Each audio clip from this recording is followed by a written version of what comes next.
ወወልድ ወመንፈስ ቅዱስ አሐዱ አምላክ አሜን። በስመ አብ ወወልድ ወመንፈስ ቅዱስ አሐዱ አምላክ አሜን። ክቡራን አበው ሊቃውንተ ቤተ ክርስቲያን፣ መምህራን፣ ወንድሞች ዲያቆናት፣ ምዕመናት፣ አባቶች፣ እናቶች፣ ወንድሞች፣ እህቶች እንዲሁም ሕፃናት በእግዚአብሔር ሰላምታ እንደምን አደራችሁ?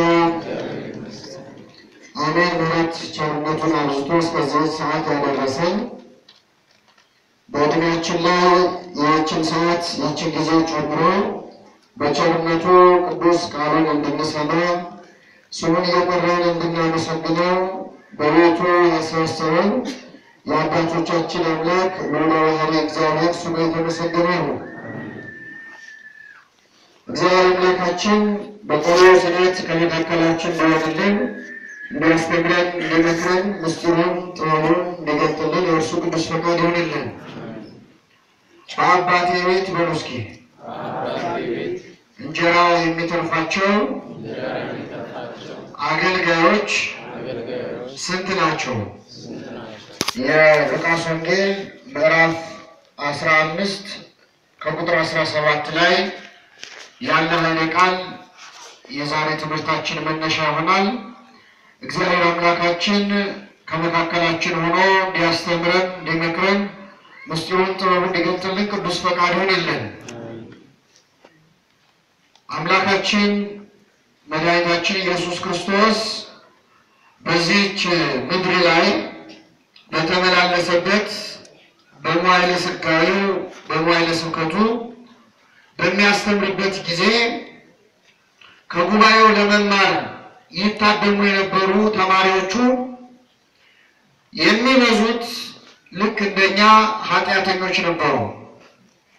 አምላካችን ከጉባኤው መካከል ሰው በኃጢአታቸው ምክንያት የሚጠየፋቸውን የሚንቃቸውን ብዙ ክፉ ሰዎች እየሰበሰበ ልክ እንዲህ በጉባኤ ያስተምር ነበር አምላካችን። ይህንን ማድረጉን በዚያ ወቅት የነበሩ ጻፎችና ፈሪሳውያን አልወደዱለትም። ምንም እንኳን እነሱ በኃጢአት ከማንም የማያንሱ ቢሆኑም ግን እንዴት እነዚህን ኃጢአተኞች እየሰበሰብክ ታስተምራለህ እያሉ አምላካችንን ይቃወሙት ነበር። አሁን በጠቀስኩላችሁ በሉቃስ ወንጌል ምዕራፍ 15 ላይ አምላካችን እንደተለመደው ቀራጮችንና ኃጢአተኞችን ሰብስቦ ያስተምር ነበር ይላል። እንግዲህ ምዕመናን ቀራጮች ተብለው የሚጠሩ ሰዎች ቀረጥ እንዲሰበስቡ ከመንግስት ስራ የተሰጣቸው ገንዘብ ሰብሳቢዎች ነበሩ። እነዚህን ሰዎች ህዝቡ በተለይ ፈሪሳውያን በሁለት ምክንያት በጣም ይጠሏቸው ነበር። አንደኛው ድሃ ስለሚበድሉ፣ ፍርድ ስለሚያጓድሉ፣ የሰው ንብረት ስለሚቀሙ፣ ህዝቡ መክፈል ካለበት በላይ ስለሚያስከፍሉ ህዝቡ በጣም ይጠላቸው ነበር። ሁለተኛው እንደምታውቁት አምላካችን ባስተማረበት ዘመን እስራኤላውያን በሮማውያን ቅኝ አገዛዝ ስር ነበሩ። ስለዚህ ለቅኝ ገዢዎች ተቀጥረው የሚሰሩ እንደ ሀገር ከሃዲ የሚቆጠሩ ስለነበሩ እነዚህን ሰዎች ሰው ላይኑ ይጠላቸው ነበር። ከኔ ጋር ናችሁ? እግዚአብሔር ከሁላችን ጋር ይሁን እና አምላካችን እነዚህን ኃጢአተኞች ሰብስቦ ሲያስተምር ይህስ ኃጢአተኞችን ይቀበላል ብለው አይሁድ አጉረመረሙበት። አምላካችን ለዚህ ጥያቄ ሲመልስ ምን ይል ነበር? መድኃኒት የሚያስፈልገው ለጤነኞች ሳይሆን ለምኖች ነው፣ ለበሽተኞች ነው። እኔ ኃጥአንን ለንስሐ ልጠራ መጣሁኝ እንጂ ጻድቃንን ልጠራ አልመጣሁም ይል ነበር። አሁን በጠቀስኩላችሁ በሉቃስ ወንጌል ምዕራፍ 15 ላይ እንደተለመደው ክርስቶስ ኃጢአተኞችን ሰብስቦ ሲያስተምር ፈሪሳውያንም እንደተለመደው ተቃወሙት፣ አዘኑበት። ለዚህ መበሳጨታቸውና ማጉረምረማቸው ልብና ኩላሊትን የሚመረምረው አምላክ ስለሆነ እርሱ ክርስቶስ የልቡናቸውን ሐሳብ አውቆ ለምን ኃጢአተኞችን እንደሚቀበል ለምን ከነርሱ ጋር እንደሚበላ እንደሚጠጣ ለማስረዳት 3 ምሳሌዎችን ተናገረ። የመጀመሪያው ምሳሌ እንደላልመናል ለአንድ እረኛ 100 በጎች ነበሩት ይላል። እረኛ ነው 100 በጎች አሰማርቶ ቀኑን ሙሉ ሲጠብቅ ከዋለ በኋላ ማታ ወደ ቤት የገብቼ ትንሽ አረፍ ላለው ሲል ከ100 በጎቹ መካከል አንድ በግ እንደጠፋበት አስተዋለ። ከ100 በግ አንድ ሲጎድል ስንት ይቀራል? ይህ እረኛ አንድ በግ ነው ምን ያደርግልኛል ሳይ 99ን በጎች እዚያው በረት ውስጥ ትቶ አንዱን በግ ፍለጋ በጨለማ ወጣ። እስኪያገኘው ድረስ ያንን በግ ፈለገው። ወጥቶ ወርዶ ደክሞ በመጨረሻም በጉን አገኘው። መቼስ ይሄ በግ ጠፍቶ ስለነበር ብዙ ስለተንከራተተ እግሩ ዝሏልና ወደ ቤት ለመመለስ አቅም ስለማይኖረው ይህ እረኛ አነሳና በትከሻው ተሸከመው ወደ ቤቱ ይዞት መጣ። ወዳጆቹንና ጎረቤቶቹን ጠርቶ የጠፋውን በጌን አግኝቼዋለሁና ከእኔ ጋር ደስ ይበላችሁ አላቸው ይላል። ይህ የመጀመሪያው ምሳሌ ነው። ሁለተኛ ምሳሌ ተናገረ ክርስቶስ። ለአንዲት ሴት ደግሞ 10 ድሪም ነበራት ይላል። እንግዲህ ድሪም የሚለውን ቃል አንዳንድ ሊቃውንት በጣም ጥቂቶቹ ድሪ የአንገት ጌጥ ነው ይላሉ። ብዙሃኑ ሊቃውንት ግን ሳንቲም ነው ይላሉ። እኛ ለሳንቲሙ እንይዘዋለን። 10 ድሪሞች ሳንቲሞች የነበራት ሴት እሷም ከ10ሩ መካከል አንድ ጠፋባት። እንደ ባለበጉ ሳትንቅ መጀመሪያ ቤቷ በቂ ብርሃን ስለሌለው መብራት አበራች። ከዚያ የቤቱን ቆሻሻ ጠረገች። ወደ አንድ ቦታ ሰበሰበችና ያንን ሳንቲም እዚያው ቤት ውስጥ ከቆሻሻው መካከል አወጣቸው። ከኔ ጋር ናችሁ ማለት ነው። እሷን ጎረቤቶቿን ጠርታ የጠፋውን ሳንቲም አግኝቼዋለሁ ከኔ ጋር ደስ ይበላችኋል። ስንት ምሳሌ አለ? 3ኛ ምሳሌ ተናገረ ክርስቶስ። ለአንድ ባለጠጋ ሰው 2 ልጆች ነበሩት ይላል። እጅግ ሀብት ንብረት የሞላው የተረፈው ባለብዙ መሬት ባለብዙ ከብት ነው። 2 ልጆች ብቻ ግን ነበሩት። የዚህን ባለጸጋ ሀብቱን የሚያወርሱት እነማን ናቸው? ልጆች ናቸው። ልጆች የአባታቸውን ሀብት የሚያወርሱት መቼ ነው? መልሱልኝ፣ መቼ ነው? አባታቸው ሲሞት። ትንሹ ልጅ ግን ቢያይ አባቱ አልሞታል። ስለዚህ መጣና ወደ አባቱ የሚደርሰኝን ገንዘብ አሁን ስጠኝና ልሄዳለሁ። አንድ ልጅ አባቱ በሕይወት እያለ ውርስ ከጠየቀ በተዘዋዋሪ ምን እየተመኘ ነው ማለት? የአባቱን ሞት አሁን ስጠኝና ልሄድ አለ። ይህ ልጅ የሚደርሰውን ገንዘብ ከፈለና አባቱ ሰጠው። የአባቱን ገንዘብ ይዞ ወደ ሩቅ ሀገር ሄደ። በሄደበት ሀገር ካገኘው ጋር በልቶ ካገኘው ጋር ጠጥቶ በአጭር ጊዜ ገንዘቡን በትኖ ጨረሰው። ገንዘቡ አለቀ። ገንዘቡም ሲያልቅ ጓደኞቹም አለቁ። መቼስ ገንዘብ ሲኖረንና ሳይኖረን የባልንጀሮቻችን ቁጥር እኩል ነው አይደል? ሰው ገንዘብ ባለው ጊዜ የሚከበው ሰው ብዙ ነው። እና ገንዘቡ ሲያልቅ ጓደኞቹም አለቁ። የሚገርማችሁ ልክ ይህ ልጅ በተቸገረበት ሰዓት በዚያች ሀገር ታይቶም ተሰምቶም የማያውቅ ረሃብ ተነሳ። ተመልከቱ ምዕመናን፣ ወይ ቤት አልሰራ ወይ ምግብ የሚበላው ነገር አላከማቸ። በዛ ስቃይ ላይ ሳለ ረሃብ ተነሳ። ስለዚህ ወደ አንድ ሰው ተጠግቶ መኖር ጀመረ። ያስጠጋው ሰው በነፃ አላኖረውም። ምን አለው? ቀን ቀን አሳማዎች አሉኝ እነሱን ትጠብቃለህ፣ ማታ ማታ ደግሞ ከቤቴ ገብተህ ትተኛለህ አለው። ይህ ልጅ ከሞቀ ከደመቀ ቤት ወጥቶ የምን ጠባቂ ሆነ? የአሳማ። እንግዲህ የታሪክ የሚተረከው ለእስራኤል ያለው እንኳን እስራኤል እኛ ራሱ አሳማ ልንበላ እንኳን እንጸየፈዋለን። የመጨረሻ ቆሻሻው እንስሳ ነው። አሳማ መጠበቅ ጀመረ።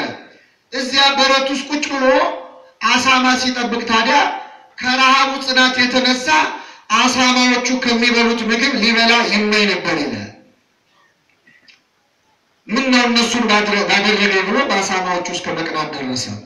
ከዚህ በኋላ ወደ ልቦ ተመለሰ ይላል። እግዚአብሔር ሁላችንን ወደ ልቡናችን ይመልሳል። ምን አለ? በአባቴ ቤት እንጀራ የሚተርፋቸው አገልጋዮች ስንት ናቸው? እኔ እዚህ በረሃብ ልሞት ነው። ግን በዚህ ሰዓት በአባቴ ቤት ምግብ በልተው ጠግበው ለውሻ የሚሰጡ ምግብ በልተው ጠግበው የሚደፉ ስንት አገልጋዮች አሉ። እኔ ግን እዚህ በረሃብ ልሞት ነው። ስለዚህ አሁኑኑ ተነስቼ ወደ አባቴ እሄዳለሁ። አባቴንም እንዲህ እለዋለሁ፣ አባቴ ሆይ በሰማይና በፊትህ በደልሁ፣ ልጄ ልባል አይገባኝም፣ ከአገልጋዮች አንዱ አድርገኝ እለዋለሁ አለ። ተነስቶ ወደ አባቱ መጣ ይላል። አባቱም ገና ከሩቅ ሳለ አየውና አዘነለት። ወደ እርሱ ሮጠና አቀፈና ሳመው። ልጁም አባቴ ሆይ ልጄ ልባል አይገባኝም አለ። አባት ግን ከአፉ ተቀብሎ ከሁሉ የተሻለ ልብስ አምጡና አልብሱት፣ ለጣቱ ቀለበት ለእግሩ ጫማ ስጡት፣ የሰባውን ፍሪዳ አምጡና ረዱለት፣ እንብላ ደስም ይበለን። ልጄ ሞቶ ነበር ሕያው ሆኗል፣ ጠፍቶ ነበር ተገኝቷልም አለ። ደስም ይላቸው ጀመር። ይህ ሁሉ ሲሆን ይህ ባለጸጋ ስንት ልጆች አሉት ብያቸዋለሁ። ማለት ታላቅ ወንድሙ እርሻ ሲያርስ ውሎ ማታ እስቲ አረፍ ልበል ብሎ ወደ ቤቱ ሲመጣ ቤት ውስጥ የመሰንቆ የእልልታ የሆታ ድምፅ ሰማ። ምንድነው የምሰማው ብሎ አንዱን ሕፃን ጠራና ጠየቀው። ምንድነው የምሰማው ሲለው አይ ወንድምህ መጥቶ አባቴ የሰባውን ፍሪዳ አርዶለት ነው አለው። ተቆጣ፣ ሊገባም አልወደደም ይላል። አባቱም ወጥቶ ለመነው። እንግዲህ መከረኛ አባት የጠፋው ሲመጣ ቤት ውስጥ ያለው ደግሞ ምን አልልም አለ፣ አልገባም አለ። ኧረ እባክህ ግባ አለው።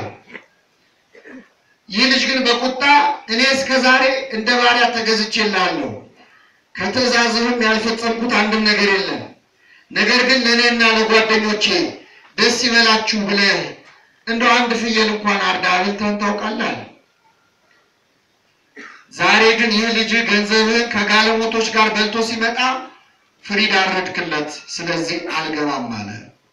አባት ግን እንዲህ አለው፣ ልጅ ሆይ አንተ ሁልጊዜ ከኔ ጋር ነበርክ፣ የኔ የሆነ ሁሉ ያንተ ነው። ነገር ግን ይህ ወንድምህ ሞቶ ነበር ሕያው ስለሆነ፣ ጠፍቶ ነበር ስለተገኘ ደስ ሊለን ፍስሐም ልናደርግ ይገባናል አለው ይላል። ስለ ቃሉ አምላካችን ስም የተመሰገነ ይሁን። ስንት ምሳሌዎች አየን? መጀመሪያ የጠፋው ምንድን ነው? ጅብ ነው። ሁለተኛው፣ ሶስተኛው ሰው ነው። እንግዲህ የሉቃስ ወንጌል ምዕራፍ 15 አሁን ያነበብነው ወንጌል እውነት ለመናገር ብዙ ኦርቶዶክሳውያን አበው ሊቃውንት ከጥንት ጀምሮ የነበሩ ብዙ የተራቀቁበት፣ ብዙ የተረጎሙት፣ ብዙ ምስጢር ያለው ምዕራፍ ነው። እያንዳንዱን ለመተንተን በእውነት ጊዜያችንም እውቀታችንም አይፈቅድልንም።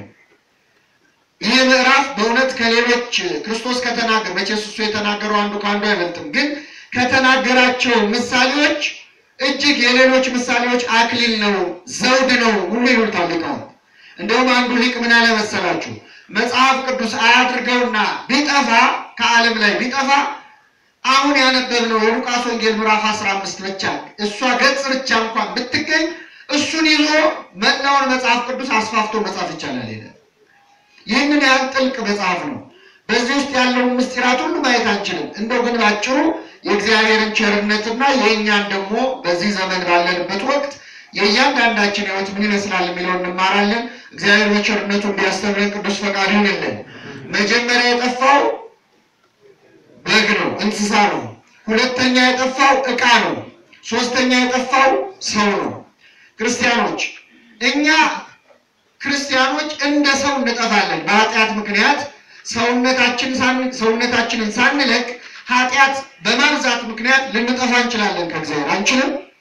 እግዚአብሔር ሁላችንን ይመልሳል። አንዳንዴ ግን ኃጢአታችን በጣም ሲበዛ ደግሞ ምንናል ሰው አንዳንዴ ከሰውነት ክብር ወርዶ እንደ እንስሳ የሚሆንበት ጊዜ አለ። የለም አለ። ሰው እንስሳዊ ተግባር የሚፈጽምበት ክቡር ሆኖ ሳለ ያውቅም ይላል እግዚአብሔር ላይ። ክቡርነታችንን ሳናውቅ እንደሚጠፉ እንስሳት የምንሆንበት ጊዜ አለ። እንስሳት የሚጨክኑትን ጭካኔ የአራዊት አይነት ነገር ሰው ሲሰራ እናያለን። ሶስተኛው ደግሞ ምንናል አንዳንዴ ሰው ከእንስሳም የሚያንስበት ጊዜ አለ። የለም አለ። እንስሳት የማይፈጽሙትን ሰው ይፈጽመዋል። አሁን በዘመናችን ግብረ ሰዶም ሲባል እንሰማለን። እንስሳት ግብረ ሰዶም አያውቁ፣ ሰው ግን ያደርገዋል። እንስሳት በዘር ተከፋፍለው ይጣላሉ አይጣሉ፣ ሰው ግን ይጣላል። አንዳንዴ ሰው ከእንስሳ ወርዶ ሊገኝ ይችላል። ተመልከቱ፣ በዚህ ታሪክ ላይ የጠፋውን በግ ፈለገው፣ የጠፋውን ዕቃ ፈለገው፣ የጠፋውን ሰው ፈለገው። እንደ ሰው ብትጠፉ ፈልጋችኋለሁ፣ ከሰው ክብር ወርዳችሁ እንደ እንስሳ ብትሆኑ ፈልጋችኋለሁ፣ ከእንስሳ ክብር ወርዳችሁ እንደ ዕቃ ብትሆኑ ምን እላችኋለሁ ፈልጋችኋለሁ ሲለን ነው እግዚአብሔር ሁላችንን ይፈልጋል። ፈላጊውን ደግሞ ስታዩት የመጀመሪያው ፈላጊ እረኛ ነው። ሁለተኛው ፈላጊ ሴት ነች፣ እናት ነች። ሶስተኛው ፈላጊ አባት ነው። ከኔ ጋር ናችሁ? ምንላል? የሁላችን አባት ማን ነው? እግዚአብሔር ነው። እናታችንም እሱ ነው ይላል ቅዱስ ያሬድ። አንተ አቡነ ወአንተ እምነ፣ አንተ አባታችን ነህ አንተም እናታችን ነህ ይለዋል። እግዚአብሔር አባት ነው፣ እግዚአብሔር እናት ነው። እንደውም ታላቁ ሊቅ አለቃ ኪዳነ ወልድ ክፍሌ የሚባሉ መዝገበ ቃላት የጻፉ ያዘጋጁ አባት ናቸውና እኚህ ሊቅ ምን ይላሉ? እግዚአብሔር እናት አባት ብቻ ሳይሆን አያታችንም እሱ ነው ይላል። ከኔ ጋር ናችሁ? ምናችን እሱ ነው? ምክንያቱም አሉኝ ሊቅ እግዚአብሔር በመጽሐፍ ራሱን በዶሮ በወፍ እየመሰለ ይናገራል። ዶሮ ጫጩቶቿን ከቅፎቿ በታች እንድትሰበስብ እኔ እናንተን ልሰበስባችሁ ወደድኩ ይላል እግዚአብሔር። ራሱን በዶሮ እኛን በጫጩት መስሎ ማለት ነው። እስቲ መልሱልኝ ይመናል። ዶሮ ለጫጩት እናት ናት ወይስ አያት ናት? መልሱ እንጂ። እናት ናት አያት ናት? አያት ናት። እናቷ ማን ነው? እንቁላል እንዳትሉ አደራችሁ። እናትም አያትም ናት። መጀመሪያ እሷ እንቁላሉን ትጥላለች። ከእንቁላሉ ምን ይገኛል? ጫጩት ይገኛል። እኚህ ሊቅ ምን አሉ? እግዚአብሔር እንደ እንቁላል መሬትን ፈጠረ፣ ከመሬት ደግሞ ከአፈር ማንን ፈጠረ? ሰውን ፈጠረ። ስለዚህ እግዚአብሔር እናት አባት ብቻ ሳይሆን ምናችንም ጭምር ነው፣ አያታችንም አሉ። ስሙ የተመሰገነ ይሁን። ግን ምዕመናን እናት አባታችን አያታችን እንደው የቱንም ያህል ቢወዱን ቢንከባከቡን በዋልንበት ቦታ አብረውን ይውላሉ፣ ባደርንበት ሁሉ ያድራሉ። እግዚአብሔር ግን ከኛ ተለይቶ ያውቃል?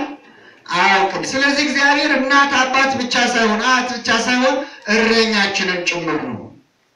ነቢየ እግዚአብሔር ዳዊት ምን አለ? እግዚአብሔር እረኛዬ ነው፣ ያየኛል፣ ይጠብቀኛል፣ በለመለመ መስክ ያሰማራኛል ይላል። እግዚአብሔር እረኛ ነው። እረኝነቱም የተለየ እረኛ ነው ምዕመናን። እረኛ በግ ቀን ከጠበቀ ሌሊት ይተኛል፣ ሌሊት ከጠበቀ ቀን ይተኛል። እረኛ እግዚአብሔር ግን እኛን ሲጠብቅ ይተኛል? አይተኛም። የማያንቀላፋ እረኛ ነው እግዚአብሔር። እረኛ በጎቹን ከጠበቀ ወይ ራሱ አርዶ ይበላቸዋል፣ አለዚያ አርደው ለሚበሉ ለሌሎች ሰዎች ምን ይላቸዋል? ይሸጣቸዋል። እግዚአብሔር እረኛችን ነው። አርዶ ይበላናል፣ ይሸጠናል። ባይሆን እረኛው መድኃኒዓለም ክርስቶስ ስለኛ በ30 ብር ተሸጧል። ለበጎቹ የተሸጠ እረኛ ነው ክርስቶስ። እረኛ የበጎቹን ስጋ አርዶ ይበላል። የኛ እረኛ ክርስቶስ ግን እኛ በጎቹ ተሰልፈን የእረኛውን ስጋና ደም እንበላለን። የተለየ እረኛ ከእረኞቹ ነው። የእረኛ ፍቅር እስከ ማለት ነው ማለት ነው። እንደው እረኛውን ተውት። አሁን ለምሳሌ እኛ ለዓመት በዓል የከተማ ሰዎችም አላችሁ እዚህ መካከል እንደው ለዓመት በዓል በግ ገዝተን ቤታችን ብናስር እንደው በዓሉ እስኪደርስ ድረስ ያንን በግ ቤት ውስጥ ሲከርም እንደው 2 ሳምንትም 3 ሳምንትም ሲቀመጥ ያንን በግ እንከባከባለን አንከባከበው? መልሱልኝ። ለምንድን ነው የምንከባከበው? ምናልባት እንደው ባፉ ሳር ስናጎርሰው ውሃ ስናጠጣው እንደው እንዴት የተባረኩ ሰዎች ናቸው ይላል። በልቼ የምጠገብ አይመስላቸው ይላል። ለምን ነው የምንከባከበው? እንዳይከስ የእረኛ ፍቅር እስከ ማረን ነው። የክርስቶስ ፍቅር ግን ስለ በጎቹ እስከ መታረም ነው። ስሙ የተመሰገነ ይሁን። ስለዚህ እረኛ እግዚአብሔር አምላካችን ነው። 100 በጎች ነበሩት፣ አንድ በግ ጠፋበት የተባለው እንደምታውቁት 99 በጎች የተባሉት ነገደ መላእክት ናቸው። 99ን መላእክት ትቶ አንዱን ደቂቀ አዳምን ፍለጋ ከሰማይ ወደ ምድር መውረዱን ነው። እስኪያገኘው ድረስ ፈለገው፣ ባገኘው ጊዜ በትከሻው ተሸከመው ይላል። ይህ ደግሞ የሁላችንን ኃጢአት ክርስቶስ በመስቀል ላይ መሸከሙ እንደሚያሳየው ምዕመናን። ተአምረ ማርያም ሲነበብ ሰምታችኋል። መቅድሙን የጠፋ በግ አዳምን የፈለገው ባገኘው ጊዜ የተሸከመውን ቸሩን እረኛችን ክርስቶስን የወለድሽልን ሆይ ምን ይበልሽ? ተመልከቱ። ታምረ ማርያም ማንም እንደሚለው አይደል፣ የወንጌል ትርጓሜ እኮ ነው። ታምረ ማርያም የጠፋ በግ አዳምን የፈለገው ይላል። ባገኘው ጊዜ የተሸከመው እረኛ ክርስቶስ ነው። በጉ አዳም ነው። 99ን ትቶ ማለት ባሪያ መለክትን ትቶ መልአክ ልሁን ሳይል ሰው ልሁን ብሎ ከሰማይ ወደ ምድር እግዚአብሔር መውረዱን እኛን ሊያድን መከራ መቀበሉ የሁላችንን ኃጢአት መሸከሙን የሚያሳይ ነው። በእውነት ምዕመናን ይህ በጣም ሰፊ ስለሆነ ውስጥ አልገባም። ዛሬ ግን ይህንን ታሪክ ያነሳሁበት ምክንያት እኛ ክርስቲያኖችም እንዴት ነው ከእግዚአብሔር ተለይተን የምንጠፋው ሲባል አጠፋፋችን ብዙ ቢሆንም ግን አብዛኞቻችን የምንጠፋው እዚህ ምዕራፍ ላይ እንዳየነው ነው። የመጀመሪያው አጠፋፍ ሰው እንደ በግ ይጠፋል። አንድ ክርስቲያን እንደምን ይጠፋል? እንደ በግ ይጠፋል። እስቲ መልሱልኝ። አንድ ቀላል ጥያቄ ልጠይቃችሁ። በግ የሚጠፋው አውቆ ነው ሳያውቅ ነው?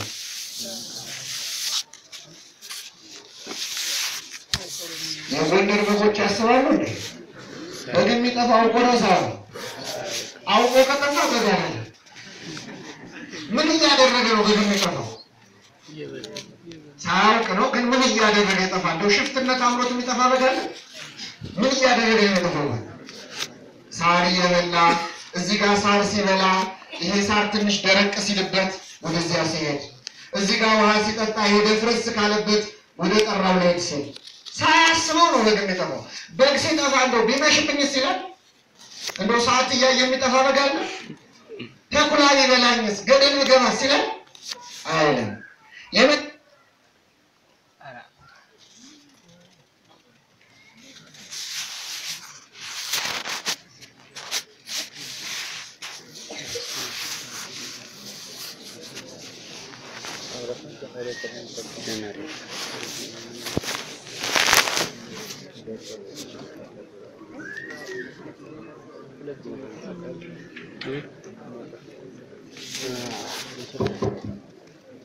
ይሰማል።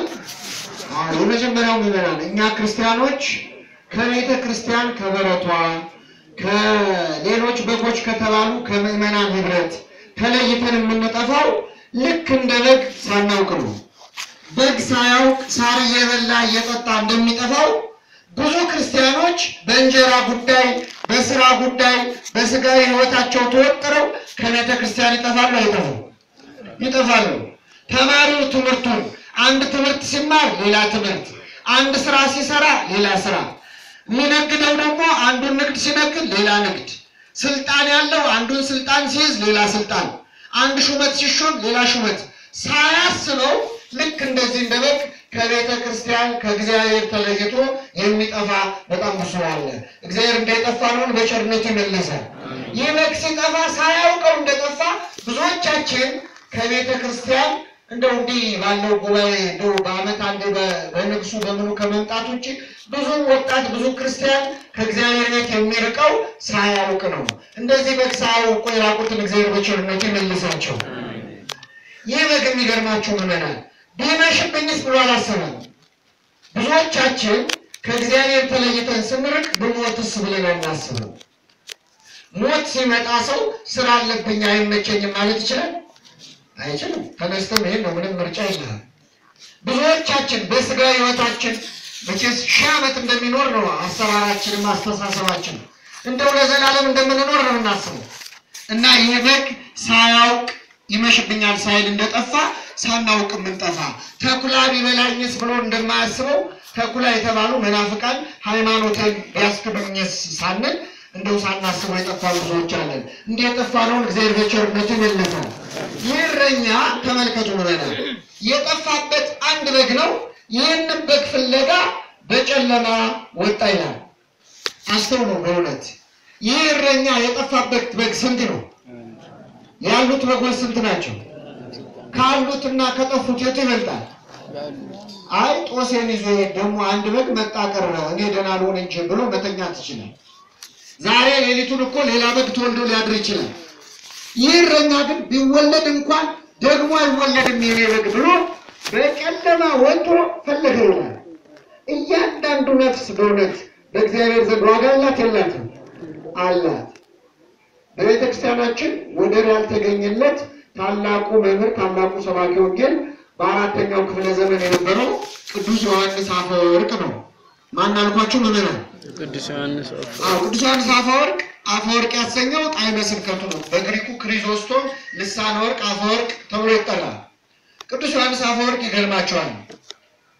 ሲያስተምር በዛሬዋ ቱርክ የምትባል ሀገር ትናንት ቁስጥንጥንያ ትባል የነበረች ኮንስታንቲኖፕል ትባል የነበረች ዛሬ የሙስሊም ሀገር ሆናለች። እግዚአብሔር ከዚህ ሰወረ። አሜን። ትናንት እነሱ ቅዱስ ዮሐንስ አፈወርቅ ያስተማሩባቸው አብያተ ክርስቲያናት አሁን መስጊድ ሆነዋል። እና ቅዱስ ዮሐንስ አፈወርቅ ሲያስተምር ቤተ መቅደሱን ሞልተው እንደናንተ እንደው ግጥም ብለው በጣም በስብከቱ በጣይሙ ተደስተው ቅዱስ ነው ልብ አድርጉ። አንደበት ብቻ አይደለም ቅድስናም አለው እና ይማሩ ነበር። በኋላ አንድ ቀን ሊያስተምር ሲመጣ ቅዱስ ዮሐንስ አፈወርቅ በዚያ በትልቅ ጉባኤ በትልቅ ቤተክርስቲያን ውስጥ ሊማር የመጣው ሰው አንድ ሰው ብቻ ነበር። ስንት ሰው? አንድ ሰው ብቻ። ተመልከቱ። አሁን ዛሬ አንድ ሰው ብቻ ሊመጣ የጉባኤ ሊያካሄድ ይችላል። ሰው የለም ብለን ተዋለን። ቅዱስ ዮሐንስ አፈወርቅ አንድ ሰው ብቻ ሲያይ ምንም ቅር ሳይለው ቆሞ ለረጅም ሰዓት አስተማረው። በኋላ ነገሩን የሰሙ ሰዎች ጠየቁት። ሊቀ ጳጳስ ነው፣ ምን ሆነ ነው አባታችን? ለአንድ ሰው እንግዲህ ሰው የጣዖት በዓል ይከበር ነበርና ጭፈራ ለማየት ሄዶ ግልብጥ ብሎ ሄዶ ነው ከቤተክርስቲያን የቀረው እና እንዴት ለአንድ ሰው ታስተምራለህ ሲሉት ትልቅ ትምህርት የሚሰጥ መልስ ሰጠ። አንደኛ አለ ክርስቶስ እኮ የሞተው ለዚህም ሰውዬ ጭምር ነው አለ። ነው አይደለም? ነው። ሁለተኛ ይመስላችኋል እንጂ ሌላም ቀን የሚመጣው ይሄ ሰውዬ ብቻ ነበር አለ። ከነገር ናቸው ነው። ሌላም ቀን ይመጣ የነበረው ማን ብቻ ነበር? ድሮም ከልቡ የመጣው እሱ ነው። ዛሬም ከልቡ የመጣው እግዚአብሔር ከልባችን ለመምጣት ይርዳል። እና አንድ ነፍስ ዋጋ አላት ብለናል። ይህ እረኛ ይህንን በግ ፍለጋ ወጣ፣ እስኪያገኘው ድረስ ፈለገ ይላል። እግዚአብሔር የሚፈልገን እስኪ ደክመው አይደለም፣ እስኪ ሰለቸው አይደለም። አይደክመው አይሰለቸው። ምን እስኪለው ፈለገው? ባገኘው ጊዜ አነሳና በትከሻው ተሸከመው ይላል። ይህ ነው በእውነት በጣም የሚያስደንቀው። እዚህ መካከል እረኞችም ትኖራላችሁ፣ በእረኝነትን ያሳለፍን እንኖራለን። እውነት አሁን እኛ 100 በግ ቀኑን ሙሉ ፀሐይ ላይ ስንጠብቅ ውለን ማታ ገብቼ አረፍ ልበል ብለን ቤታችን ስንገባ አንድ በግ ቢጠፋ ያንን የጠፋ በግ ፍለጋ እንደው ማረፊያችን ሰዓት ላይ ፍለጋ ስንወጣ ደስ እያለን ነው የምንወጣው ነው እንዴ?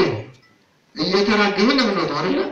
አሁን እየተበሳጨን ወጥተን በዚህ ጨለማ ተራራውን ወጥተን ወርደን ወንዙን ተሻግረን እንደው አንድ ሁለት እንቅፋትን ኮርኮም አድርጎን መጥቶን ከብዙ ልፋት በኋላ ያንን በግ ብናገኘው እንሸከመዋለን። መልሶ ነው ተሸከሙታላችሁ። ቢቻል በዱላ ነው አይደል? እንኳን በግ ቀርቶ ልጅ ጠፍቶ ሲገኝ ምንድን ነው የሚደረገው?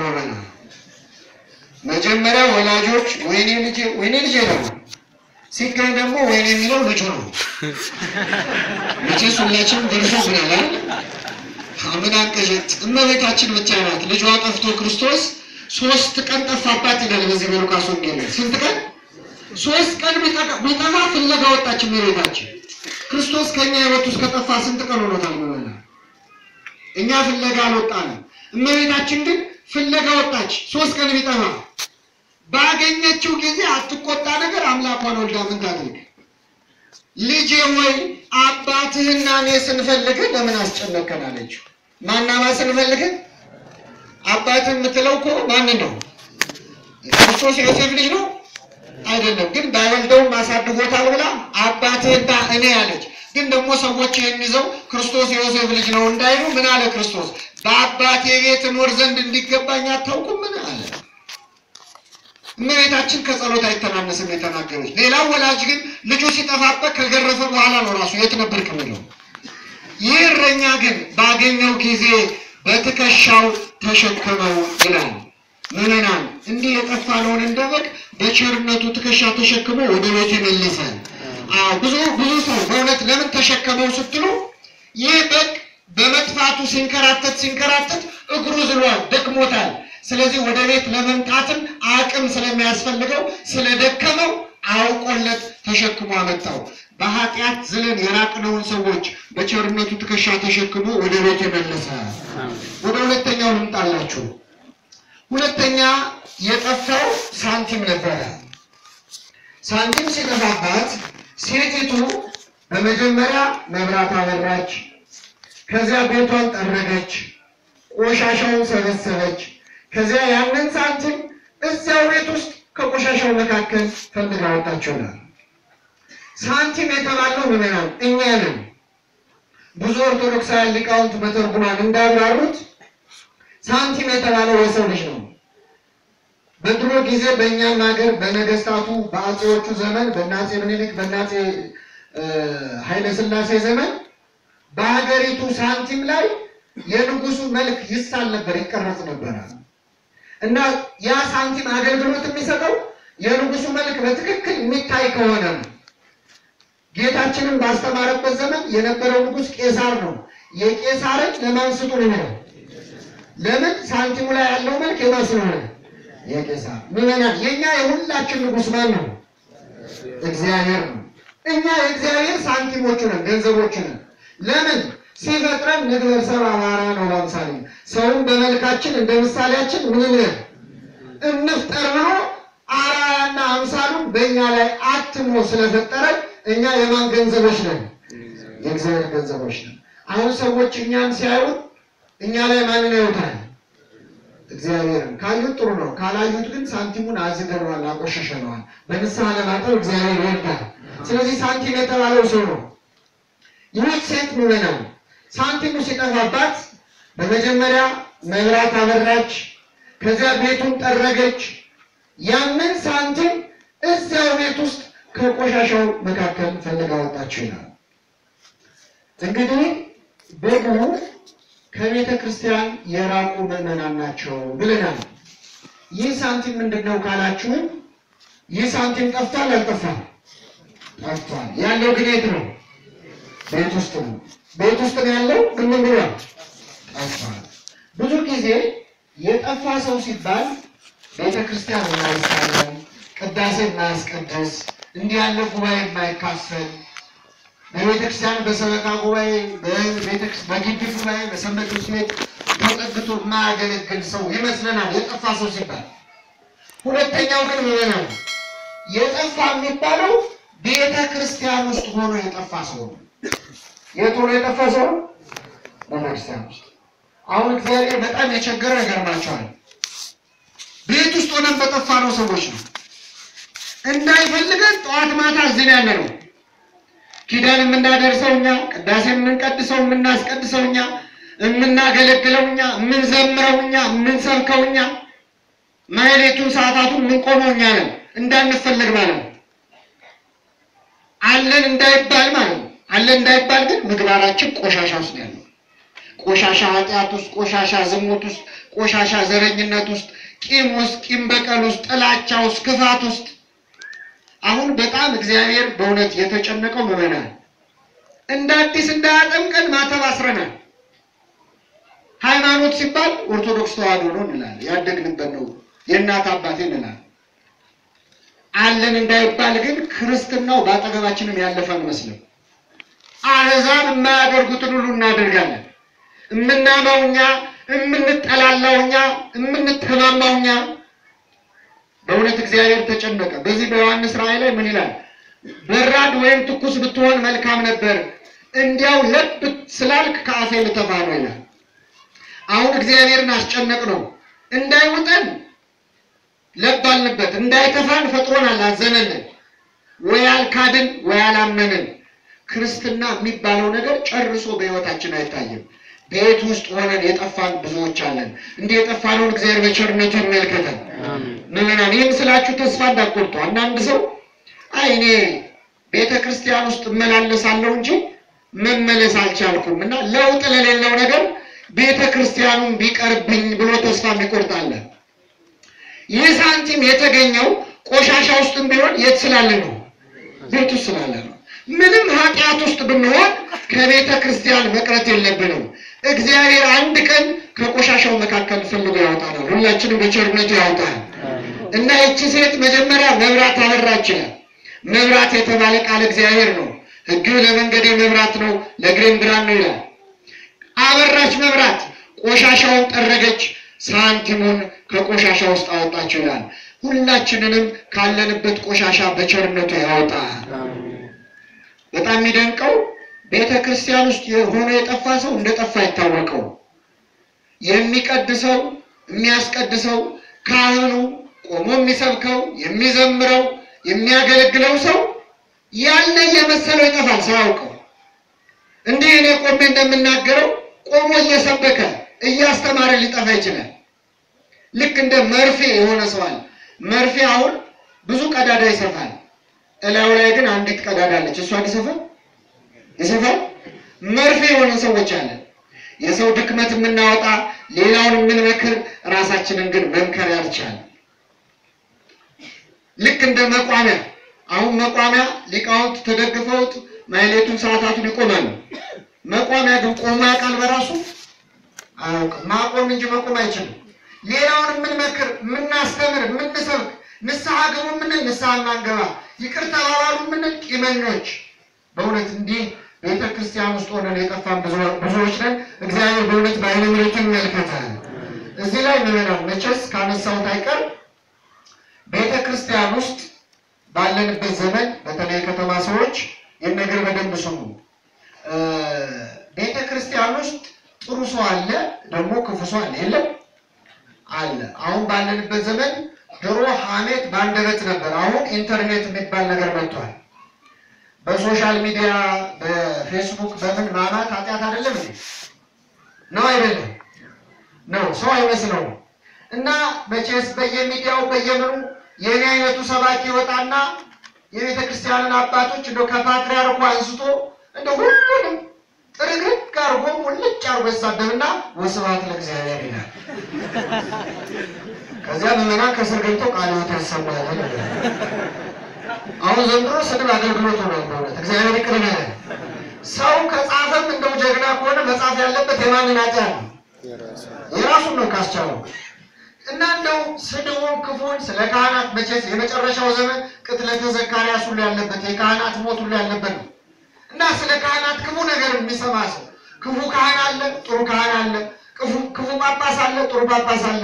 እንዲህ ያለ ነገር ሲሰማ የምግባሩን ክፋት ሲሰማ አንዳንድ ሰው ምን ይላል? እንደው መድኃኒዓለም ምን አለ እንደው ቤትህን ብታጸዳ፣ እንደው እንዲህ አይነቶቹን ሰዎች ምን አለ ጠርገ ብታስወጣቸው ይላል አንዳንድ ሰው። ከኔ ጋር ናችሁ ይላል። አንዳንድ ሰው ደግሞ ጠርጋ አስወጣ አይልም፣ ግን እሱ ይወጣል።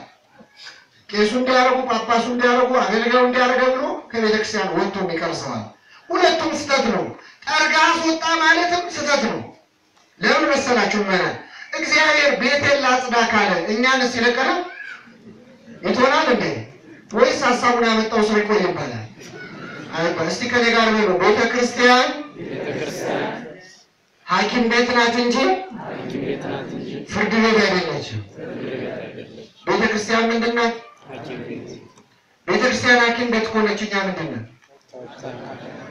ምን ታካሚ ትላላችሁ? በሽተኞች ነን።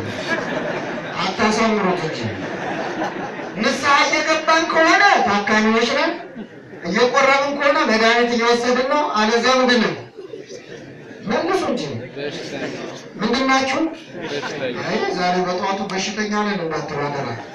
እኔም በሽተኛ ነኝ፣ አይዟችሁ። እኔም በሽተኛ ነኝ።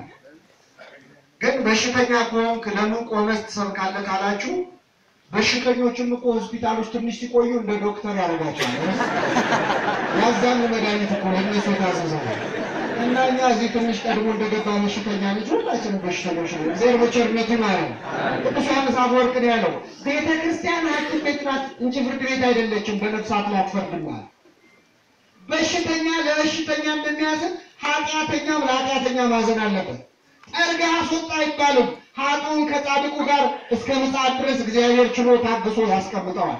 መጥቶ እስኪያጠራው ድረስ እኛ እርስ በርስ መጨካከም መፈራረድ የለብንም። ከዚህ ሰሞኑን እግዚአብሔር እኛ የሚያሳዝነው ምንና አሁን ባለንበት ዘመን እኛ የምንሰራውን ኃጢአት እንኳን ሰው ሲሰራው በጣም ነው የሚነበሳቸው። እስቲ ቀላል ኃጢአቱን ልትሉ አሁን እዚህ ጉባኤ መሀል ያላችሁ እየተማራችሁ ያለ የአንድ ሰው ሞባይል ስልክ ቢጮህ ምንድን ነው የሚለው? አይ እንደው ሰው ቤተክርስቲያን መጥቶ እንደው ስልኩን ምን አለ እንደው አደብ ያስገዛ ይነጋል። የኛ ከጮኸ ግን አስቸኳይ ነው፣ የሥራ ጉዳይ ነው። እግዚአብሔር ያሳያቸው። ሰዎች አብረው እንኳን ኃጢአት ሰርተው እኮ እርስ በርስ ይተዛዘባሉ። አብረው ሲሰክሩ ያደሩ ሰዎች ጠዋት ሲገናኙ አንተ እንዲሰካራ ብለህ እንደሆነ የጠጡት አብረው ዝሙት ፈጽመው ወንዱ ሴቷ ወንዱን ይታዘባሉ። እርስ በርስ የምንታዘበውን ያህል የምንፈራረደውን ያህል ስላልፈረደብን ስሙ የተመሰገነ ነው። አሁን ለእሱ ኃጢአት አንተ ለእሱ ኃጢአት አንቺ ፍረጅ ቢባል እዚህ ምድር ላይ ሰው ይኖራል? ቀንጥሰን ነው የምንጨርሰው። ጠርጋ አስወጣ ይባላል። ይህ ሳንቲም ቢጠረግ ኖሮ አይገኝም ነበር። ይህ አንደኛው። ሁለተኛው ነው ብዙ ክርስቲያኖች በካህኑ፣ በዲያቆኑ፣ በሰባኪው፣ በዘማሪው፣ በመነኩሴው፣ በጳጳሱ አሳበው እንዲህ ሲያረጉ አየን ብለው ከቤተክርስቲያን የሚርቁ ሰዎች አሉ። ቤተክርስቲያን ስንመጣ ማየት ያለብን ማን ብቻ ነው? ዝቅ ካለ ቅዱሳኑ ገድላቸውን የፈጸሙትን ከዚህ በኋላ የማይወድቁትን እነሱን ነው ማየት። ይህን ደጅ ኮነን ገና ያለየለትን ሸምበቆ ተደግፎ መሰበር አያስፈልግም። ከቤተ ክርስቲያን የሆነ ነገር አይተው መውጣት ማለት ሰዎች እንዲያረጉ ብሎ መውጣት ማለት በመጽሐፍ ቅዱስ ከእንስሳት ሁሉ ማነስ ነገር ናቸዋል። እንስሳት በአንድ ወቅት ከኔ ጋር ናቸው የሚሆነው የዓለም እንስሳት ሁሉ በአንድ መርከብ ተሳፍረው ነበር አይደል? በማን ዘመን? በኖህ ዘመን። የሚገርማችሁ በዚያ መርከብ ውስጥ አብረው ሊቀመጡ የማይችሉ እንስሳት አብረው ተቀምጠው ነበር። በጣም ይደንቃል። ለምሳሌ በግና ጅብ አብረው ነበር የተቀመጡት። አሁን ዛሬ በግና ጅብ አብረው ይቀመጣሉ? ይጫወታሉ? በኖህ መርከብ ውስጥ ግን አብረው ተቀምጠዋል፣ ተቻችለው ማለት ነው። እንደውም ጅብ እንደው ጎመጀው ብሎ ትንሽ ልተናኮል ካለ ኖህ ከመርከብ አውጥቶ ምን ይለዋል? ስለዚህ ጸባዩን አሳምሮ ምራቁን እየዋጠ ረሃቡን ቻል አድርጎ ነው ቁጭ ያለው። እንደውም ኩኑ የዋሃነ ከመርግብ የሚለው ሊቃውንት ሲተረጉሙ እባብ አፉን ከፍቶ እያለ ከአፉ ውስጥ ርግብ ገብታ ነበር ይላሉ። ቢወጣት ደስ ይለዋል፣ ግን ከዋጣት ኖህ ከመርከብ አውጥቶ ምን ይለዋል? ስለዚህ ጸባዩን አሳምሮ አፉን እንደከፈተ ቆየ። እነዚህ ሁሉ እንስሳት የተቻቻሉት ከመርከቧ ምን ላለማለት ነው? ላለመውጣት ነው። ይህች መርከብ ቤተክርስቲያን ናት። ወመናል የኖህ መርከብ 3 ክፍል ነበረው። ቤተክርስቲያን፣ ቅኔ ማኅሌት፣ መቅደስ፣ ቅድስት፣ ወጣንያን፣ ማዕከላውያን፣ ፍጹማን የሚባሉ ያላት ናት። በኖህ መርከብ ውስጥ አጽመ አዳም ነበረ፣ መስዋዕት ይሰዋ ነበር። በቤተክርስቲያን ታቦት አለ፣ ስጋው ደግሞ መስዋዕት ነው። በኖህ መርከብ ውስጥ የተፈጸመው ሁሉ በቤተክርስቲያን ይፈጸማል። ቅዱስ ዮሐንስ አፈወርቅ ልዩነቱ ግን ይላል ወደ ኖህ መርከብ ጅብ ከገባ ሲወጣም ጅብ ሆኖ ነው የሚወጣው። ወደ ኖህ መርከብ ተኩላ ከገባ ሲወጣም ምን ሆኖ ነው የሚወጣው? ከቤተ ክርስቲያን ግን ጅብ ገብቶ በግ ሆኖ ሊወጣ ይችላል? አይችልም። ካልተለወጥክ ግን ስትገባም ጅብ ስትወጣም ጅብ ከሆንክ አልገባህም ማለት ነው ቤተክርስቲያን ውስጥ። ይህን ለምን አነሳው? እነዚህ ሁሉ እንስሳት የተቻቻሉት ከመርከቧ ላለመውጣት ነው።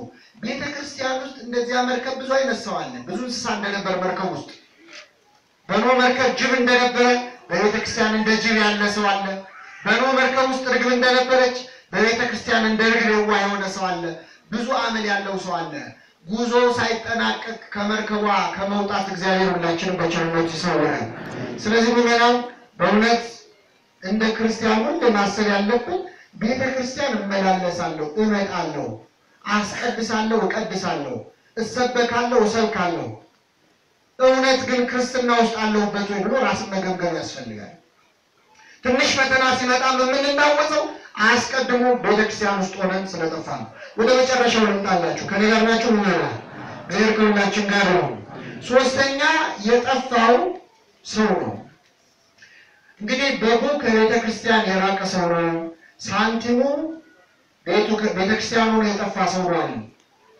ልጅ ውስጥ ካላችሁ ይህ ልጅ አባቱ ቤት ቁጭ ብሎ አንዴ ውሃ ቅዳ፣ አንዴ እንጨት ፍለት፣ አንዴ ከብቶቹን መልሳቸው እንዲያርግ እንዲያታርግ መባል ሰልችቶት ነው የወጣው። ከቤተ ክርስቲያን ጾም ሰልችቷቸው፣ ጸሎት ሰልችቷቸው፣ ቅዳሴው ረዘመ ብለው፣ ማህሌቱ ሰዓታቱ በዛ ብለው የወጡ በጣም ብዙ ሰዎች አሉ። ይህኑ ምዕመናን እግዚአብሔር በቸርነቱ ይመልሳቸው። አሁን በዘመናችን ተሐድሶ ሲባል ትሰማላችሁ። ተሐድሶ አዲስ ሃይማኖት አይደለም። እኔ ኦርቶዶክስ ነኝ ብሎ ድርቅ ብሎ የሚከራከር ጴንጤ ማለት ነው። እና እነዚህ ሰዎች ባለፈው መግለጫ ሲያወጡ ጾም በዛ ነበር ያሉት። አጽዋማት በዝተዋል መሮናል ያሉት። እስቲ ምዕመናን መልሱልኝ፣ ጾም ትወዳላችሁ አትወዱ? አቤት። አይ ጥሩ። ጾም ሲገባ ነው ሲወጣ ነው እንኳን አደረሳችሁ የምትባባሉ? ቅዱስ ያሬድ ጾምን ሐዘን ለአብዳን ይላታል። ለሰነፎች ሐዘን ነች፣ ወትፍስሕት ለጠቢባን፣ ለጠቢባን ደስታ ነች። በትክክል ገብቶም ሆነ ጥሩ ነው። ብዙ ሰው ግን የጾምን ጥቅሙን ስለማይረዳው ደስ አይለው። እንኳን አደረሰ እንኳን የሚባባለው ደስ ብሎት ጾሙ ምን ሲል ነው? ሲወጣ ነው። አንዳንድ ሰው ገና ጾሙ በገባ በአንድ ቀኑ ስንት ቀን ቀረው ይላል፣ ይፈታል። አላስገባም ማለት ነው ጾሙ። ሐዘን ለአብዳን ያላት ነው። ነገር ግን ምዕመናን ከኔ ጋር ነው፣ ጾም የሥጋ ረሃብ የነፍስ ጥጋብ ነው። የሥጋ ምንድን ነው? ለነፍስስ?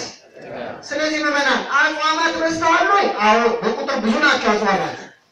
ግን ቤተክርስቲያን ያበዛችው ረሃቡን ሳይሆን ሙሉ ነው ጥጋቡ፣ ምግብ ነው ያበዛችው። እንደው ያምጡብኛል ብላ ፈርታ ነው እንጂ ዓመቱን ሙሉ ብትጾም ደስ ይላታል። የእኛ ቤተክርስቲያን መንፈሳዊት ቤተክርስቲያን ናት። ቅዱስ ዮሐንስ አፈወርቅ ይላል፣ አንድ ሰው በር ተዘግቶብህ ከቤት ውስጥ ሳትወጣ ሳትበላ ሳትጠጣ ቆይና ስትወጣ ትልቅ ህንፃ ይሰጣል ቢባል ይስማማል አይስማማም? አንጀቱ እስኪጣበቅ ይጾማል። ምኑን እያሰበ? መንግስተ ሰማያትን ለመውረስ ሰው እድሜውን ሙሉ ቢጾም ያወጣል አይወጣም? ያወጣል። ስለዚህ ቤተክርስቲያን ፈርታን እኮ ነው። ልክ እናት ስታጎርስ እችን ብቻ ብላና ከዛ በኋላ አትበላም እያለች እያታለለች እንደምታበላ ልጇን አሁን ተፈታ አሁን ተያዘ እያለች ጾሙን እያረሳሳች አሁን ደግሞ ልትበሉ ነው አሁን ልትጾም ነው እያለች እንደምንም ለነፍሳችን ስንቅ እንድንይዝ ነው የምታደርገን። ይህችን መንፈሳዊ ቤተክርስቲያን ስለሰጠን ስሙ የተመሰገነ ነው። እንብላው ነው ትምህርት የለኛ ጋር እና ይህ ጾሙ ሰለቸን ጸሎቱ ሰለቸን የሚሉ ሰዎችን ይመስላል። ቅዳሴው ረዘመ፣ ማህሌቱ ሰዓታቱ ነው። ወጣ የአባቱን ገንዘብ ይዞ ወደ ሩቅ ሀገር ይሄዳል። በሄደበት ሀገር ገንዘቡን በትኖ ጨረሰው ይላል።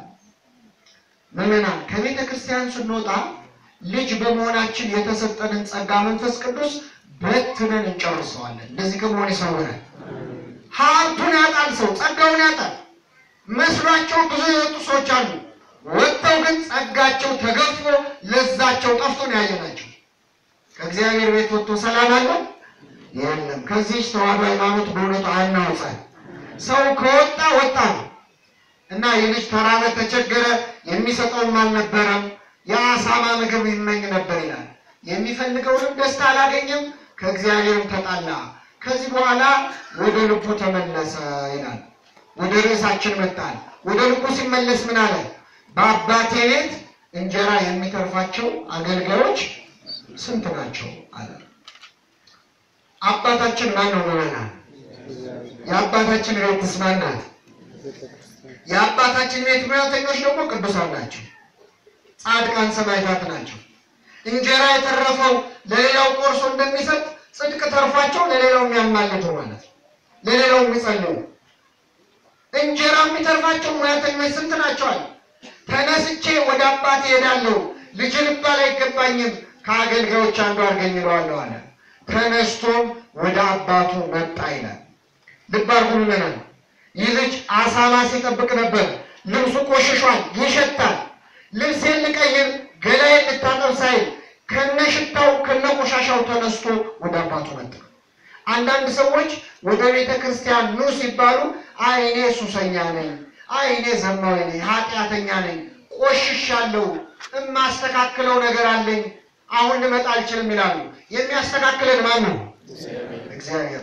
አንተ የቱንም ያህል ብትቆሽሽ ያንተ መቆሸሽ ከእግዚአብሔር ምሕረት አይበልጥም። የኛ ኃጢአት የሱን ምሕረት አይበልጥም። ከነቆሻሻው ተነስቶ መጣ ይላል። ምክንያቱም እግዚአብሔር ምን ያህል ብንቆሽሽ ስለማይጠየፍ ነው። አሁን ምዕመናን በጉባኤ እንደው እዚያ አምሽተን ስንሄድ በአንገታችን እንደው ብዙ ገንዘብ አውጥተን የገዛነው ወርቅ ድንገት ተበጥሶ ከጭቃ ውስጥ ቢገባ አይ ጭቃ ውስጥ ገብቷል ብለን ጥለን እንሄዳለን። ትሄዳላችሁ ወይስ ሀብታም ሀገር መጣሁ? አዎ ተበጥሶ ቢወድቅ ጥለን እንሄዳለን? እንኳን ጭቃ ውስጥ ይቅርታ አድርጉልኝ እንደው የፈለገ የሚሸት ነገር ውስጥ ቢገባ ጥለን እንሄዳለን? እጃችንን ከተን ምን ማለት እናወጣዋለን። ለምን? ወርቅ ነው፣ ገንዘብ እኮ ነው ያጣበት። እኛ እኮ ለእግዚአብሔር ከወርቅ በላይ ነን መመናል። ወርቅ የተገዛው በገንዘብ ነው። እግዚአብሔር እኛን የገዛን በምንድን ነው? በደሙ ነው። ስለዚህ የፈለገ የኃጢአት ጭቃ ውስጥ ብንገባ እጆቹን ከቶ ያወጣናል፣ ወደ ምሕረቱ ባህር ይጨምረናል፣ ሁላችንን በቸርነቱ ይጨምራል። ስለዚህ ይህ ልጅ ከነቆሻሻው መጣ። ወደ መጨረሻው ነጥብ ልምጣላችሁ መመናል። አባቱ ገና ከሩቅ ሳለ አየውና አዘነለት ይላል። እግዚአብሔር የሚያዝንልን እዚህ በተን ስናለቅስ ብቻ አይደለም። ሩቅ እያለን አይቶ ያዝናል አያዝንም? አዘነለት። ወደ እርሱ ሮጠና አቀፈና ሳመው ይላል። የሮጠው አባት ነው። ልብ አድርጉ። መሮጥ ያለበት ማን ነበር? ልጅ በእርምጃ አባት በሩጫ። እግዚአብሔር እኛን ይቅር ለማለት የሩጫ ያህል ነው የሚቸኩለው። እኛ ግን ይቅር በለን ለማለት የእርምጃ ያህል ነው የምንጎተተው። እግዚአብሔር ይቅር ማለት ሳይሰለቸው እኮ እኛ ይቅር በለን ማለት ይሰለቻል። እሱ መማር ሳይሰለቸው እኛ ማረን ማለት ይሰለቻል። ወደ እርሱ ሮጠና አቀፈና ሳመው ይላል። አባታችን አባ ጊዮርጊስ ዘጋስጫ ምን አለ? የራበው ሰው ለምግብ የጠማው ሰው ለመጠጥ እንደሚቸኩል ክርስቶስ ይቅር ለማለት ይቸኩላል። ለምን? የእሱ ምግቡ መጠጡ የእኛ መመለስ ስለሆነ። ወደ እርሱ ሮጠና አቀፈና ሳመው። ልጁም ልጅ ልባል አይገባኝም አለ። አባት ግን ከሁሉ የተሻለ ልብስ አምጡና ልብሱት፣ ለጣቱ ቀለበት፣ ለእግሩ ጫማ ስጡት፣ የሰባውን ፍሪዳ አምጡና ረዱለት አለ። ይቅር በለኝ ብለህ ከመጣ እግዚአብሔር የቀደመ ልብስህን ይመልስልሃል። ለሁላችን ይመልስልን። ፍሪዳ ረዱለት አለ። ፍሪዳ የተባለው የክርስቶስ ስጋና ደም ነው። ይቅር በለኝ ካልነው ይቅር ይለናል። ስጋውና ደግሞ ምግብ አድርጎ ይሰጠናል። ቀለበት ሰጠው። ቀለበት ማህተም ነው ምዕመናን። በንብረቴ ድጋሚ ይዘዝበት አለ። ይቅር በለኝ ካልከው እግዚአብሔር የመንግስቱ ወራሽ ያደርጋል። ሁላችንን ያደርጋል። እንደው ስተርከው ቀላል ነው። ሁለት ነገር ላንሳና አበቃለሁ። ከነገር ናችሁ ምዕመናን። አሁን እዚህ መካከል ወላጆች አላችሁ።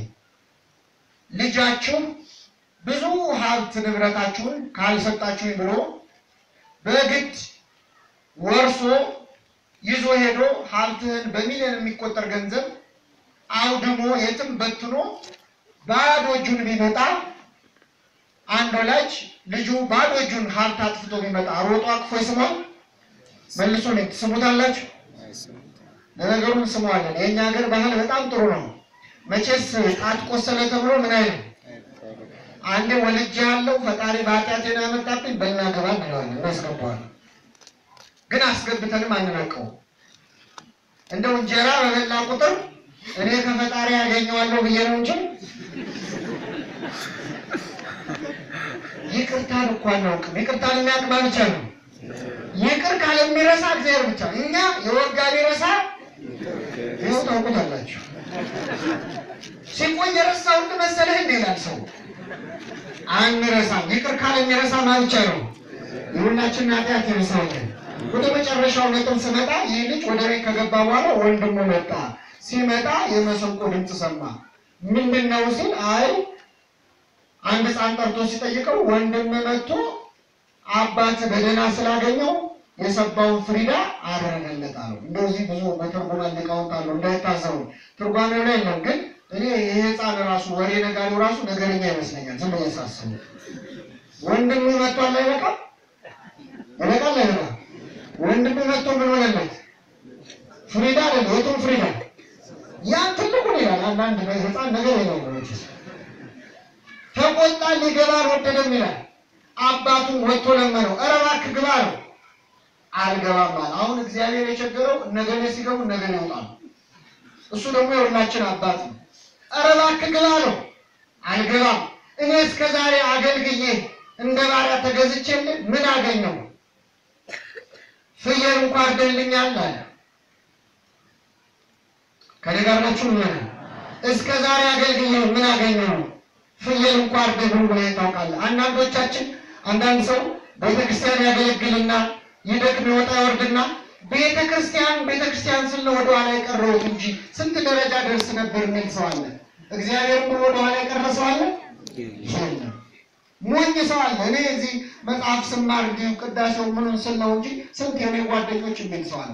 እግዚአብሔርን ብሎ ወደ ኋላ የሚቀር ሰው አለ? የለም። ፍየል እንኳን አርደልኛል አለ።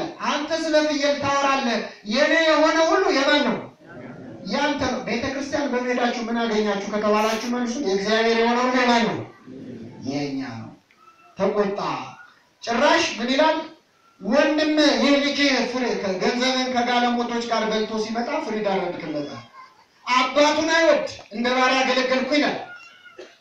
ሁለተኛ ወንድሙን አይወድ ጭራሽ ወንድሜ ላለማለት ይህ ልጅ ይላል። ፍሪዳ ረድክለት ከጋለሞቶች ጋር ከርሞ ሲመጣል። አሁን ከጋለሞቶች ጋር ይብላው ከደናግል ጋር ይብላው አይቷል።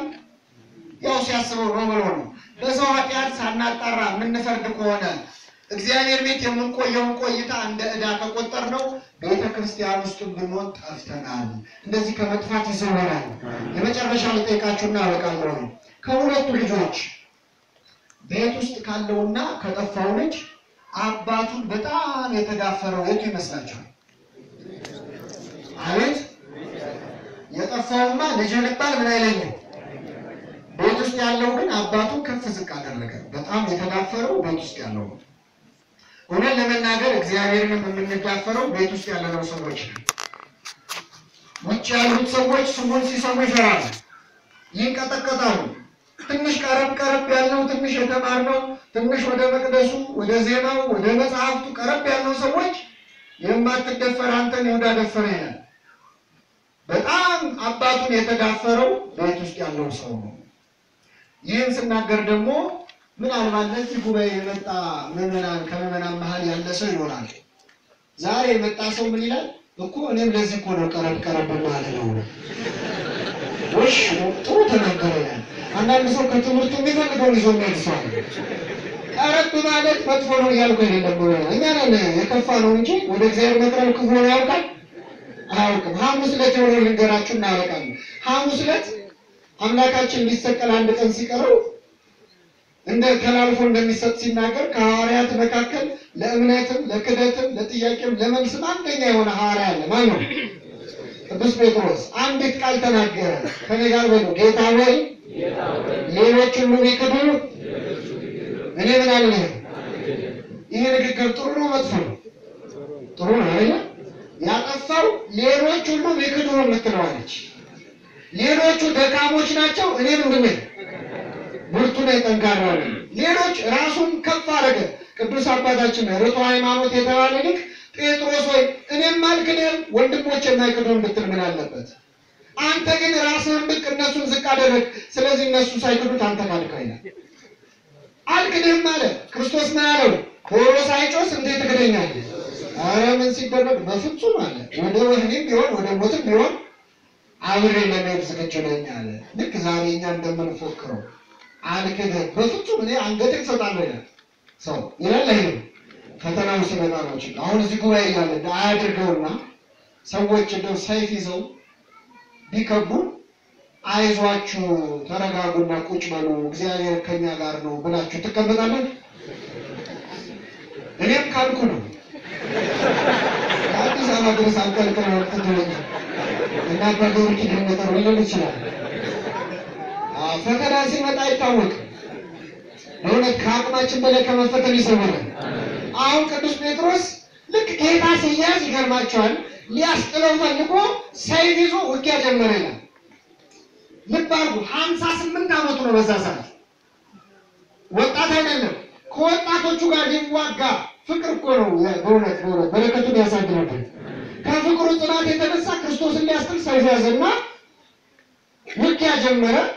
የሊቀ ካህናቱን ባሪያ የማልኮስን ጆሮ ቆረጠ። ሊቃውንት እንደሚነግሩን እሱ የሰደደው ለአንገቱ ነበር፣ ግን የሥራ ልምድ ስለሌለው ምን ቆረጠ? ጆሮ ቆረጠ። እሱ አሳ ሲያጠምድ በየትም ያውቀው ሰይፍ። ይህን ጊዜ ጌታ የሊቀ ካህናቱን ባሪያ የማልኮስን ጆሮ ፈወሰለት። በዚህ ሰበብ ጴጥሮስ ችግር ውስጥ እንዳይገባም ነው። እዚህ ላይ የምታስተውሉት ምን ነው? ክርስቶስ ከመሬት ላይ ጆሮ ፈልጎ ገጠመ አይደል? አዲስ ጆሮ ነው የሰጠው። ለሁላችን አዲስ ጆሮ ይስጣል። ምን ያደርግለታል? የቆሸሸ ጆሮ አይደል? እንደው ጴጥሮስ መጥቶ የኛንም ጆሮ ሊገነጥለው ጥሩ ነበር። አሁን እኮ በወሬ በክፉ ነገር ጆሮአችን አልቆሸሸም? ክፉ ነገር ሰምተን አሁን ቅዱስ ጴጥሮስ ይገርማቸዋል። ክርስቶስ ሲያዝ ጥሎ እንዳይሄድ ይወደዋል። አይ እንደምንም ነው ጨክኜማ አይደለም ማለት ቀረብ እንዳይል ደግሞ ፈራ አብረው ሊሰቅሉኝስ ብሎ። ስለዚህ ይላል ጴጥሮስን ክርስቶስን ከሩቅ ይከተለው ነበር። ከየት ይከተለው ነው? ከሩቅ። ቤተ ክርስቲያን እኮ በሩቁ ነው የሚሉ ሰዎች አሉ። ቤተ ክርስቲያንና ፖለቲካና ኮረንቲ በሩቁ ነው የሚለዋል። ኮረንቲ መከለውን ይችላል፣ ፖለቲካው ሊሆን ይችላል። ቤተ ክርስቲያን ግን በሩቁ ነው። ከሩቅ ጣፍ ሰጥተው ለንግስ የሚመጡ ሰዎች አሉ። ምንድን ነው ብትሏቸው ምን ነው የምናየው? ሁሌ ጥያቄያቸው ተመሳሳይ ሆነ። ሃይማኖታቸውን የማያውቁ የማይማሩ ሰዎች አሉ። ቀረብ ባይሉ በኋላ ከሩቅ ሆነው ሲክዱ ግን አውቃታለሁ ኦርቶዶክስ ደግሞ ብሎ ይሳደባል። እና ጴጥሮስ ጌታን ከሩቅ ይከተለው ነበር። ሲከተለው በረደው፣ ሲበርደው እሳት ሊሞቅ ቻለ። እሳት ደግሞ ሙቀት ብቻ ሳይሆን ብርሃንም አለው። የእሳቱ ብርሃን የጴጥሮስን ፊቱን አሳየበት። እንዴ አንተ ከሱ ጋር አልነበርክ እንዴ? አንተ ከሱ ጋር አልነበርክ? በጥያቄ አጣበፉት። ጥያቄ ሲበዛበት ኧረ አላውቀውም አለ። ጭራሽ እዚያ አትክልት ቦታ ላይ ጆሮን የቆረጠው ሰውዬ ዘመድ አንተንማ እዛ አትክልት ስፍራው ላይ አይቻለሁ አለ። ጴጥሮስ ነገሩ አላምር ሲለው የምትሉትን ሰውየውን አላውቀውም አለ። ማንን አላውቀውም? እግዚአብሔርን ሰውየው ከሚያስብ ፈተና ይሰውራል። አንተ የያው እግዚአብሔር ልጅ ነው ያለው ክርስቶስ ሰውየው አለ። ምንና ከቤተ ክርስቲያን በሩቁ ነው የምትሉ ሰዎች ራቅ ስትል እሳት ለመሞቅም ባይሆን ለስራ፣ ለትምህርት፣ ለማህበራዊ ኑሮ አብረው የሚሆኑ ሰዎች አሉ። ጥያቄ ጠይቋ አንቺ ኦርቶዶክስ አይደለሽ? አንተ ኦርቶዶክስ አይደለሽ? እንዲህ ይላል እኮ ጥቅሱ እንዲህ ይላል ሲሉ መመለስ ሲያቅትህ ሰውየውን አላውቀውም ያሰኘዋል። እግዚአብሔርን ሰውዬ ያስብለዋል። ፈጣሪውን ፍጡር ተማላጁን አማላጅ ያስብለዋል። ራቅ ብሎ መከተል ብዙ ክርስቲያኖችን አሳጥቶናል። ቀረብ ያለ ስም ይጠቀማል ካላችሁ እንደ ጴጥሮስ ሳይፈራ እስከ መስቀል የተከተለ ታላቅ ሐዋርያ አለ። ማን ነው? ቅዱስ ዮሐንስ። እዛው መስቀል ላይ ወደር የማይገኝለት ሽልማት ሽልሞታል ክርስቶስ። ይህች ወደር የሌላት ሽልማት ማን ናት? እመቤታችን። ክርስቶስ ለዮሐንስ ስጦታ ሊሰጠው ፈለገ። ቤት እንዳይናዘዝለት ቤት የለው፣ ገንዘብ እንዳይሰጠው ብር የለው፣ እሱም የተሸጠው በ30 ብር ነው። ልብሱን እንዳይሰጠው ልብሴን ቀደው ተካፈሉ በቀሚሴም ላይ ጣተጣጣሉ ይላል። ክርስቶስ በምድር ላይ የቀረው ገንዘብ፣ የቀረው ቤት፣ የቀረችው ንብረት ማን ነበረች? እመቤታችን። እንደው ምንም ደፋሮች ብንሆን ምን ይሆን ቀረብ በማለታችን የወላዲተ አምላክን ፍቅር አግኝተናል። የቆየን የሰማነውን በልቡናችን ጽላት ጻፈልን።